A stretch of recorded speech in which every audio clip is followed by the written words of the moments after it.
Donc vas-y, je vais partager rapidement mon écran. Je vais montrer Vas-y. ce que je voulais dire. Et puis après, on prendra le temps pour répondre aux questions. Alors, je vais aller assez vite parce qu'il y aura pas mal de redites avec ce qu'on a dit précédemment. Hop. Est-ce qu'on voit mon écran? Ouais, je vais mettre en plein écran. Comme ça, au moins, ça sera mieux. Vas-y. Donc là, j'ai pris quelques trucs qui m'ont fait rire sur Twitter. Et en fait, c'est vraiment ce qu'on voit aujourd'hui, quoi. This space is a scam. Everything is worth zero. Fuck crypto. En fait, c'est vraiment la mentalité qu'on voit aujourd'hui. Avec, au départ, quand le Bitcoin était à 73 000, c'est bon, j'ai pas besoin d'un travail. Le Bitcoin, il va passer à 1 million. Et quand il est à 65 000, le mec, il a la casquette McDo en disant, est-ce que tu veux des frites avec, quoi. Et en fait, c'est un peu Et il y ça. en a qui le faisaient justement avec une année d'écart. C'est-à-dire qu'en 2023, quand ça tapait 65 000, bah, c'était ça. Mm. Et c'était l'inverse sur le même. Et après, maintenant, ça rebascule en fait. En Ouais, fonction c'est de vraiment la l'année, en psychologie de fonction du foule, hein. mood, c'est hallucinant en fait. C'est la psychologie de foule, hein. Et là, c'est pareil. Me on X, just buy the dip, bro, my portfolio. Tu vois, genre, c'est ça. En vrai, c'est carrément ça, hein. Par contre, là, j'ai vu ce tweet de Chris Dunn que je trouve intéressant. Et c'est vraiment ce qu'on vous explique depuis le début sur YouTube. Je vous laisserai le lire, mais il explique que globalement, ce qui manque pour beaucoup d'investisseurs en crypto, c'est la conviction et le fait d'être capable de construire et de faire grossir la taille de leur position de manière constante, de manière régulière, sans avoir peur et sans paniquer dans des moments un peu comme ça. Et c'est pour ça que vous devez maîtriser ce que vous faites. Parce que justement, si vous n'avez pas de conviction dans ce que vous faites, vous n'allez pas rentrer dans des moments un peu comme ça où on peut avoir peur, alors qu'en fait, c'est une nécessité et c'est indispensable si vous voulez augmenter vos chances et vos probabilités de réussite par derrière. Parce que si vous ne prenez pas le risque à l'achat, vous le prendrez à la revente. C'est pour ça qu'il vaut mieux prendre le risque à l'achat, parce qu'au fond, c'est là où tout va se jouer.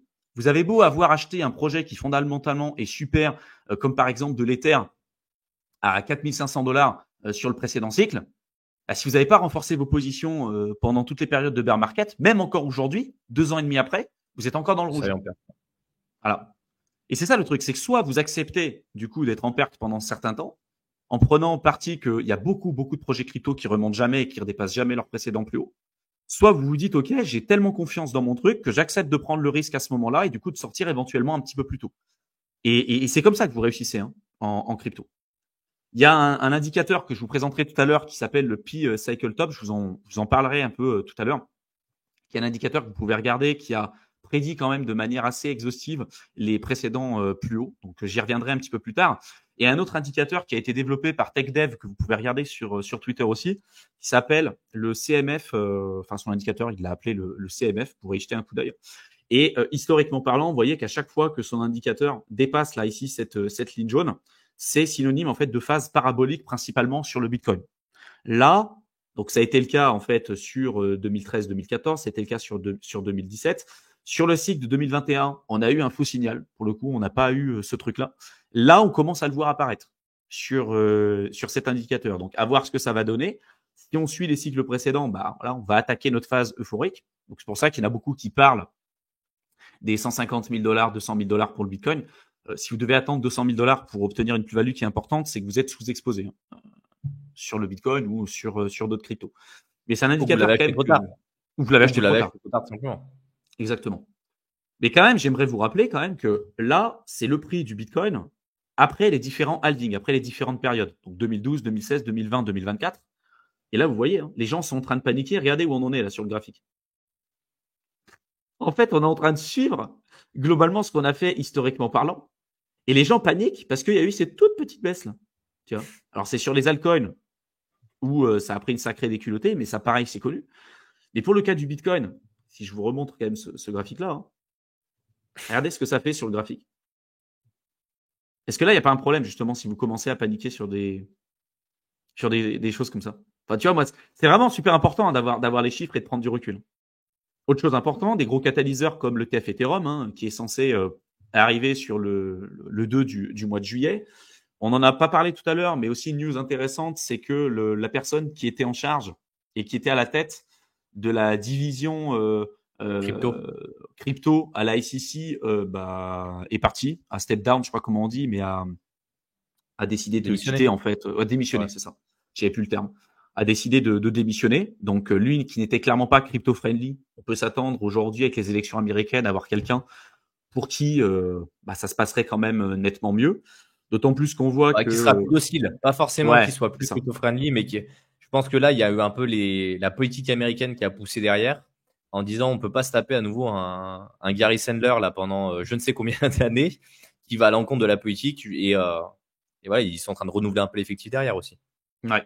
Après, là, attention, c'est pas Gary Gensler. Hein. Gary Gensler, Non, c'est pas Gary Gensler, non, mais c'était dire que voilà, ils sont en train de trouver des personnes qui sont plus favorables aux idées politiques du moment, je pense. C'est ça. C'était l'idée derrière.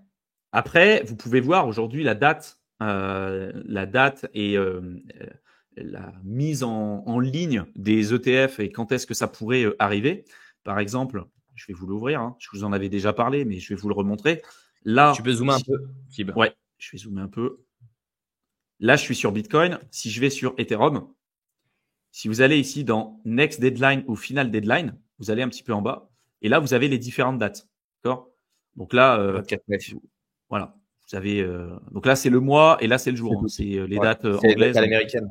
C'est inversé, ouais. Donc, jetez-y un coup d'œil, mais en fait, vous voyez que sur 2024, il y a beaucoup de tests qui arriveront, notamment là sur entre le 2 du mois de juillet, si tout se passe bien, et puis sur le août de cette année. La mi-août, on devrait avoir des ETF qui devraient arriver sur Ethereum. Donc, c'est quand même des points pour moi super importants. Et autre chose que je voulais vous présenter aussi, c'est un peu les similarités qu'on est en train de voir d'un point de vue macro entre le cycle de 2019-2020 et ce qu'on est en train de voir aujourd'hui entre 2023, 2024 et début 2025.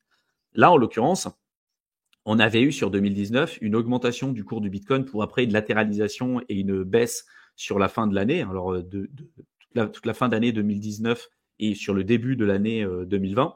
Et en fait, ça, c'est lié aussi aux baisses des taux qu'on a pu avoir de la Fed. C'est arrivé pile à ce moment-là parce que, vous vous souvenez, hein, on a eu la crise sanitaire, c'était le quoi qu'il en coûte, on a eu du quantitative easing et puis même des taux d'intérêt qui pouvaient être négatifs dans certains pays. Donc, on a eu à la fois une baisse des taux d'intérêt, on a eu également aussi une baisse du bilan de la Réserve fédérale américaine, ce qui est en lien avec tout ce que je vous ai dit jusqu'à maintenant, et on a eu une inversion de la courbe des taux. Vous voyez, tout ça, c'est lié au cours en fait qu'on a eu sur le marché crypto. C'est pour ça que je vous dis, ce que fait la Banque centrale américaine, c'est super important et ça va jouer un rôle aussi sur la dynamique du marché crypto, à mon avis, dans les prochains mois / années, en fonction de quand est-ce qu'on aurait potentiellement ce pivot. Là, aujourd'hui, on a eu une augmentation des taux ces derniers temps pour lutter contre l'inflation. Et là, potentiellement, on a beaucoup plus de chances d'avoir une baisse des taux dans les mois à venir qu'une augmentation, en tout cas selon moi. Donc, mon avis, on aura bientôt une baisse. Et historiquement parlant, quand on a une baisse, c'est un pivot, c'est une baisse sur les marchés financiers et y compris en crypto. On commence à revoir une baisse des actifs qui sont détenus au niveau de la Réserve fédérale américaine. Et, vous voyez, on commence à voir apparaître aussi l'inversion de la courbe des taux. Donc, je ne vais pas vous faire un cours macroéconomique parce que j'en parle beaucoup sur ma seconde chaîne Éternel étudiant. Vous avez le lien dans la barre d'infos pour ceux qui veulent en savoir un petit peu plus. Mais en fait, on est en train de vivre un petit peu ce qu'on a déjà vu historiquement parlant. Et on sait déjà le scénario qui pourrait être privilégié dans le cas où on a une baisse des taux, si on a une augmentation des actifs qui sont détenus par la Réserve fédérale américaine, avec l'inversion de la courbe des taux, etc., etc. On voit ce que ça a pu donner historiquement parlant. Et pour moi, c'est plutôt un catalyseur relativement baissier. Mais aujourd'hui, vous achetez quand même des actifs pour pas mal d'alcool qui ont perdu jusqu'à 50, 60, 70%. Donc, il peut y avoir un intérêt d'en accumuler aujourd'hui. Si vous voulez suivre les taux, notamment de la Fed, et les pronostics des utilisateurs et ceux qui parient notamment sur des contrats futurs pour la courbe des taux et pour les taux d'intérêt de la Fed, vous pouvez aller sur ce site qui s'appelle le cmegroup.com.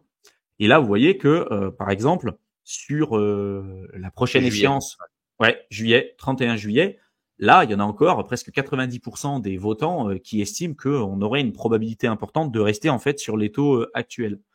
Si on va sur septembre, là, ça change un petit peu, mais il y a quand même encore une majorité de gens qui restent sur une petite baisse. Une petite baisse de taux. Mais en fait, au départ, quand on avait ouvert ce truc-là, c'était sur le mois de janvier, février. En fait, à chaque fois, c'est repoussé. Donc, on verra un peu comment ça va se passer.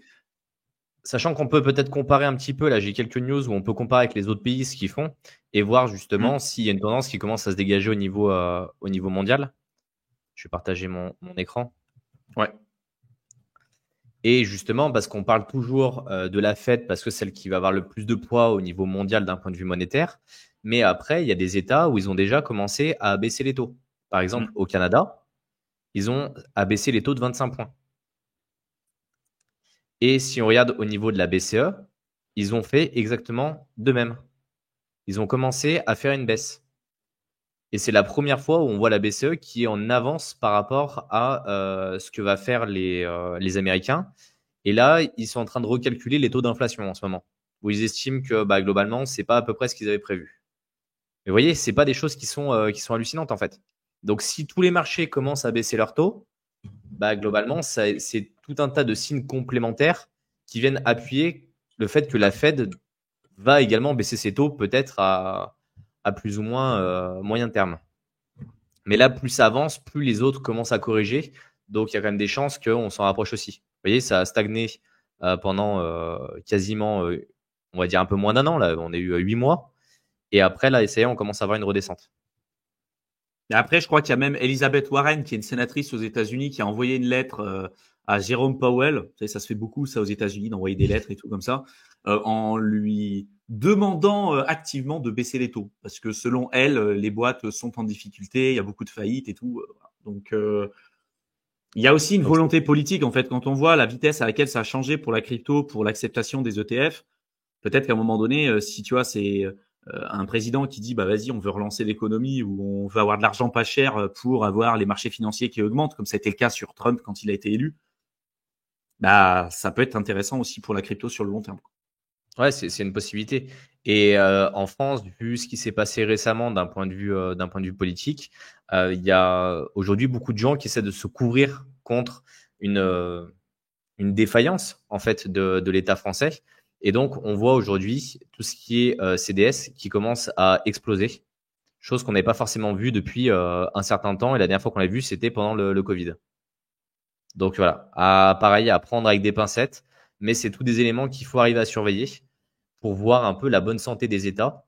Et globalement, la France, aujourd'hui, il y a beaucoup de personnes qui pensent que la solvabilité, elle est vraiment remise en jeu. Alors pour ceux qui ne savent pas ce que ça veut dire CDS, c'est Crédit Défaut Swap. C'est un peu le même principe de fonctionnement qui avait été fait pour créer on va dire les produits financiers qui ont créé la crise des subprimes en 2008. Alors ça a été mis en place dans des produits structurés. Je vais pas rentrer dans les détails aujourd'hui parce que j'ai pas envie de vous perdre et c'est pas le sujet du jour, mais voilà, sachez que c'est un produit financier quand même structuré, relativement complexe, qui peut vous protéger de certaines fluctuations de marché. Alors, globalement, qui est censé vous protéger contre justement les défauts d'obligations d'État, si jamais vous en avez. Autre chose que je voulais vous montrer aussi. Donc, je vais repartager mon écran. Tu vas me dire, Mickaël, si on le voit. Tac. Ouais. On voit mon écran. En full. Ouais, mais je vais mettre en full comme ça qu'on le voit bien. C'est OK. Beaucoup de gens ont l'impression, crypto, que d'investir, c'est ça. C'est le format de gauche. C'est bon, j'achète, je détiens, j'ai une big target, j'ai ma target, je vends, c'est bon, j'ai gagné. La réalité, c'est que c'est ça. C'est bon, j'achète maintenant, super, je suis early, c'est bon, je vais ajouter un peu de leverage parce que là, ça marche, c'est nickel. Ah, je me fais liquider, du coup, je vends. Ah, ça réaugmente, je retourne sur mon précédent plus haut. C'est bon, je savais que j'avais raison, il faut que je rachète maintenant en spot et puis j'ai compris ma leçon, je vais pas faire de levier. Ça augmente, c'est bon, c'est le bull market qui est confirmé, c'est bon, je vais récupérer les pertes que j'ai eues précédemment et je vais me rajouter encore un peu de leverage. Paf, je me refais liquider. Et ainsi de suite. Jusqu'au moment où, en fait, si vous regardez un peu la mentalité du truc, c'est que petit à petit, on avait acheté ici et petit à petit, en mettant du leverage, en comprenant pas ce qu'on fait, on augmente notre prix d'achat moyen et on le lisse à la hausse au lieu de l'acheter à la baisse. Et donc, même si vous avez atteint votre target ici, vous êtes peut-être sur un x1, x2, x3, alors que peut-être si vous aviez rien fait du tout, vous étiez formé correctement et que vous étiez assis sur vos mains, vous seriez peut-être sur un x10, x20, x30, peu importe. Et c'est ça, en fait, la réalité. C'est que ça, c'est ce que vous allez vivre en crypto. C'est pour ça qu'il faut avoir de la conviction. C'est pour ça qu'il faut prendre du recul. C'est pour ça qu'il faut pas regarder tout un tas de news qui vont vous dire tout et n'importe quoi.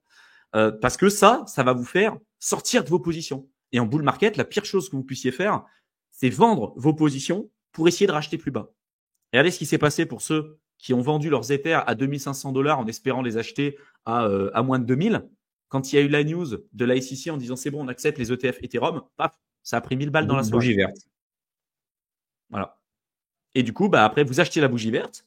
Et dès que ça corrige, ah là là, je savais qu'il fallait pas que j'achète maintenant, machin et tout. C'est toujours ainsi qui va se répéter. Hein. Ça, on pourrait faire des vidéos sur YouTube tous les jours en répétant toujours la même chose. Il y a toujours des gens pour écouter ce qu'on dit parce qu'en fait, c'est toujours d'actualité. Donc, c'est vraiment super important. Et dernière chose que je voulais vous présenter, et après, on vous prendra les questions, c'est le Google Trend. Google Zoom Trends, un petit peu pour qu'on voit mieux Ouais. le chat. Parce que je viens de te couper. Ouais, c'est bon, c'est mieux. Ouais. Voilà. C'est les volumes de recherche exprimés ici avec l'échelle que vous avez sur la gauche par rapport au nombre de requêtes qu'on avait historiquement parlant. Là, par exemple, le nombre de personnes qui ont tapé sur Google Buy Bitcoin dans le monde, parce que là j'ai mis tous les pays confondus depuis 2004, ça a été en 2017. Il y a eu tous les particuliers qui sont venus, les coiffeurs, tout le monde, tous ceux qui connaissaient rien à la crypto, sont dit vas-y, je vais aller en crypto, je veux gagner de l'argent, machin, monsieur, madame, tout le monde. Bon, forcément, on était dans une période euphorique. Et jusqu'à présent, on n'a jamais récupéré ce niveau d'engouement en termes de recherche sur Google depuis quand même 2017, hein, ce qui est quand même phénoménal. Mais regardez, 2021, février 2021, on était quand même à 41% de ce qu'on avait connu historiquement parlant. Regardez le cycle de 2013. Hein. Le cycle de 2013 par rapport à celui de 2017, c'est 9%. C'est vraiment pas grand-chose. Là, aujourd'hui, on est à 7%. Le cycle précédent, on était à 41. Pour moi, cette année, si on arrive sur du Bitcoin à 100 000, voire même un peu plus, forcément, ça va jaser, forcément, on va en entendre parler. Mais aujourd'hui, on est quand même sur un intérêt au niveau de la crypto. Et je parle du Bitcoin, on peut aller sur l'Ether et tout, hein, qui est vraiment Et là, très, on parle très de faible. acheter Bitcoin. Là, on parle bien Ouais. de acheter Bitcoin, sachant qu'il y a tous les pays qui sont pas anglophones qui vont pas forcément taper ces recherches-là. Exactement. À prendre en compte aussi.